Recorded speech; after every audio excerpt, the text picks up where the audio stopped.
$5 millones. Esa es la recompensa que Estados Unidos ofrece ahora mismo por la cabeza del hombre que se cree lidera uno de los cárteles más violentos de México. Y no es el único golpe. En las últimas 48 horas, las autoridades mexicanas capturaron a otro presunto líder de la misma organización, junto con otras 9 personas. Hablamos del Cártel Jalisco Nueva Generación, el CJNG, la organización que durante años estuvo comandada por Nemesio Oseguera, mejor conocido como El Mencho. Y desde que las fuerzas de seguridad mexicanas lo abatieron en febrero de este año, lo que hemos visto es una cadena de golpes contra su estructura que no ha parado de crecer, capturas, presuntas bajas, y una pelea interna por el control que parece no tener fin. En este video les voy a hacer un recuento completo de cómo se fue desmoronando la cúpula de uno de los cárteles más temidos de América Latina, desde la muerte de El Mencho, pasando por la identificación de su presunto sucesor, hasta la detención más reciente que sigue sacudiendo a la organización esta misma semana.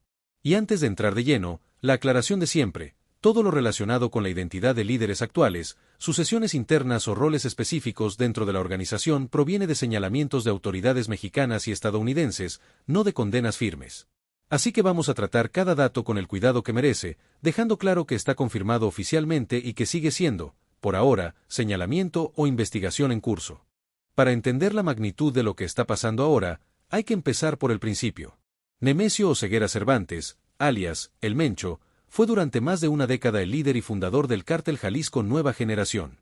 Un expolicía que, junto con otros exintegrantes del Cártel del Milenio, construyó desde 2010 una de las organizaciones criminales más grandes y violentas de México, con presencia que se expandió por todo el país especialmente desde 2018. Según informes de inteligencia estadounidense, el CJNG llegó a convertirse en el principal competidor del Cártel de Sinaloa, generando, según estas mismas fuentes, miles de millones de dólares al año en actividades ilícitas. La organización se hizo conocida también por su nivel de violencia extrema, vinculada a homicidios, desapariciones forzadas y hallazgos de fosas clandestinas, particularmente en Jalisco durante sus primeros años de expansión. La cacería contra El Mencho se extendió durante años. Estados Unidos llegó a ofrecer una recompensa de $15 millones por información que llevara a su arresto, una de las más altas jamás ofrecidas por Washington. Del lado mexicano, las autoridades pusieron sobre la mesa $30 millones, alrededor de $1.600.000, antes de que finalmente cayera. Y finalmente, el 22 de febrero de 2026, un operativo encabezado por fuerzas de seguridad mexicanas logró abatirlo. Se trató de un golpe histórico para las corporaciones de seguridad del país, después de años de búsqueda infructuosa. Sin embargo, la muerte de El Mencho estuvo lejos de traer calma inmediata a las regiones bajo control del cártel. De hecho, se reportó que su muerte provocó decenas de bloqueos y disturbios en más de 20 estados mexicanos, una reacción que dejó claro el nivel de control territorial y capacidad operativa que la organización todavía mantenía pese a la caída de su fundador. Esto generó preocupación entre analistas de seguridad, porque mostró que el CJNG seguía teniendo la capacidad de movilizar recursos y gente en gran parte del territorio nacional en cuestión de horas. Con la muerte de su líder histórico, la organización entró en lo que varios especialistas describieron como un estado de fluctuación en su liderazgo. Nadie sabía con certeza quién tomaría las riendas de una estructura tan grande y descentralizada, y esa incertidumbre abrió la puerta a una serie de movimientos, capturas y señalamientos que se han ido acumulando mes tras mes desde entonces. Entre los operadores históricos más cercanos a El Mencho se encontraban Eric Valencia, conocido como el 85 Minutos, y Martín Arzola Ortega, alias el 53 Minutos, ambos también exintegrantes del Cártel del Milenio y considerados piezas clave en la fundación de la organización. Su presencia en la historia del cártel ayuda a entender por qué, meses después, buena parte de la atención se centró en la familia y el círculo cercano de Valencia para identificar quién podría tomar el control. Y es justamente en ese contexto de incertidumbre y disputa interna donde entra el nombre que hoy encabeza las listas de búsqueda de Estados Unidos, y del que les voy a hablar en la siguiente parte. El pasado 8 de julio, el gobierno de Estados Unidos dio un paso que se volvió noticia en todo el continente. Identificó formalmente a Juan Carlos Valencia González, conocido como el 03 o el Pelón, como el nuevo líder del Cártel Jalisco Nueva Generación, sucediendo a El Mencho tras su muerte en febrero. Esta identificación no vino de cualquier fuente.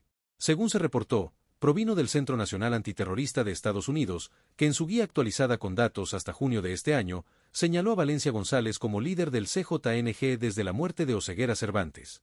Se trata de un organismo de inteligencia estadounidense, por lo que esta identificación, aunque contundente, sigue siendo un señalamiento oficial de otro país y no una condena. Lo interesante de este nombre es su origen. Se reportó que Juan Carlos Valencia nació en Estados Unidos y que es heredero de un linaje ya conocido dentro del narcotráfico mexicano.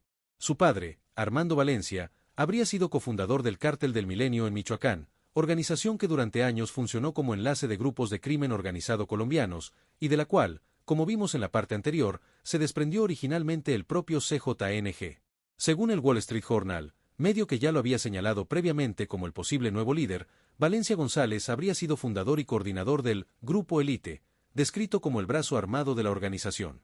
Esto sugiere, según los reportes, que no se trataría de alguien ajeno a la estructura operativa y violenta del cártel, sino de una figura que ya tenía un rol relevante dentro de ella incluso antes de la muerte de El Mencho. El Departamento de Estado de Estados Unidos ofrece actualmente una recompensa de $5 millones por información que conduzca a su arresto. Y este no sería, según trascendió, su primer encuentro con la justicia estadounidense. Se reportó que ya en octubre de 2020, las autoridades de ese país habían presentado una acusación en su contra ante la Corte de Distrito de Columbia por presuntos delitos de narcotráfico y posesión ilegal de armas de fuego. El caso de Valencia González también generó comentarios en el terreno político de Estados Unidos, donde algunos funcionarios se pronunciaron sobre su situación migratoria, dado que nació en territorio estadounidense. Se le atribuyen declaraciones de funcionarios estadounidenses señalando que su nacimiento en California no lo eximiría de la persecución legal, argumentando que la constitución de ese país no es un pacto suicida, frase que también se volvió comentada en redes. Es importante insistir en algo. Pese a esta identificación oficial por parte de inteligencia estadounidense, Valencia González no ha sido detenido ni sentenciado. Su situación sigue siendo la de un señalado, buscado activamente, pero sin que exista todavía un proceso judicial concluido en su contra. Y mientras esta búsqueda continúa, el resto de la estructura del cártel ha seguido recibiendo golpes, como el que se conoció apenas esta semana. De eso les hablo en la siguiente parte. Y llegamos al golpe más fresco de todos, el que apenas se conoció este fin de semana y que sigue generando conversación en redes. El domingo, 19 de julio, autoridades mexicanas informaron que habían arrestado a 10 personas, entre ellas a un presunto líder del cártel Jalisco Nueva Generación que, según se reportó, coordinaba las actividades criminales de la organización en los estados de Nayarit y Tlaxcala. El detenido fue identificado como José Guadalupe Ahumada Villegas, alias M4.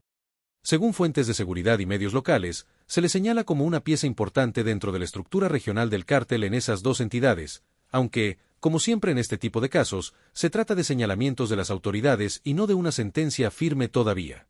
El operativo no fue improvisado. Según el comunicado conjunto de las agencias de seguridad, los agentes ejecutaron 7 órdenes de cateo en inmuebles ubicados específicamente en los municipios de Tepic y Jalisco, en el estado de Nayarit, lo que sugiere que ya contaban con inteligencia previa sobre la ubicación exacta de los objetivos antes de realizar la operación. Y las acusaciones contra este grupo de 10 personas detenidas no son menores. Se les investiga por presuntos vínculos con una larga lista de delitos: homicidio, secuestro, extorsión, venta de droga, robo a transporte de carga, venta de armas, y hasta extracción y venta ilegal de hidrocarburo, lo que en México se conoce comúnmente como huachicol. Esto pinta un panorama de una célula criminal con actividades diversificadas, no limitada únicamente al narcotráfico. Este arresto se suma a una lista más larga de golpes que ha sufrido la cúpula del CJNG en los últimos meses. Según análisis publicados por medios especializados en seguridad, cayeron también figuras como Eric Valencia Salazar, el 85 Minutos, cofundador del cártel junto a El Mencho, quien fue recapturado en 2022 en Tapalpa, Jalisco, y que recientemente se habría declarado culpable ante la justicia de Estados Unidos. También se ha reportado la caída de otras figuras del círculo cercano a El Mencho, como José Luis Sánchez Valencia, alias El Chalamán, señalado como tío del propio Ceguera Cervantes y operador en el estado de Colima, así como César Alejandro, conocido como El Güero Conta, a quien se le atribuye haber sido el encargado de lavar dinero de la organización a través de negocios como tequileras y bienes raíces. Entonces, lo que estamos viendo con la detención de M4 no es un hecho aislado, sino una pieza más dentro de lo que varios analistas de seguridad han descrito como una barrida institucional contra la cúpula completa del cártel: fundadores, operadores financieros, familiares cercanos y ahora coordinadores regionales, todos cayendo uno tras otro en cuestión de meses. En la siguiente parte les cuento qué está pasando puertas adentro del cártel mientras todo esto ocurre, y quién más aparece señalada dentro de ese círculo cercano al fundador. Y antes de dar mi lectura final, vamos con las cifras que dejan estos meses de operativos, porque ayudan a dimensionar el golpe real que ha recibido la organización.